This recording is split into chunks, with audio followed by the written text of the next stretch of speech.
36 വർഷമായിടാ മനസ്സേ ഞാൻ പോലീസില്. ഇതിനിടയിൽ പുറത്ത് അറിയുന്നതും അറിയാത്തതുമായ പല ചെറ്റത്തരങ്ങളും ഞാൻ ചെയ്തിട്ടുണ്ട്. പക്ഷെ അതിനൊന്നും എനിക്ക് ഒരു റിഗ്രറ്റും ഇല്ലടാ. 2 ദിവസം കഴിഞ്ഞ് ഞാൻ ഡിപ്പാർട്ട്മെന്റിൽ നിന്ന് റിട്ടയറായി DYSP മെഡലും വാങ്ങി ഇറങ്ങുമ്പോ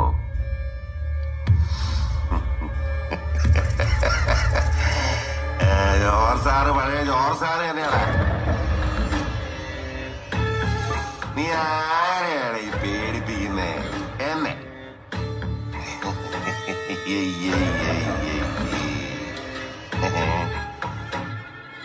നിന്നെ കാണാൻ ജോർജ് സാർ ഇവിടെ വന്നിട്ടുണ്ട്. നിന്റെ മുമ്പില് ജോർജ് സാർ ഇങ്ങനെ നിൽക്കുന്നുണ്ടേലേ നീ ജോർജ് സാറിനെ ഇനിയും കുറെ അറിയാനുണ്ട്.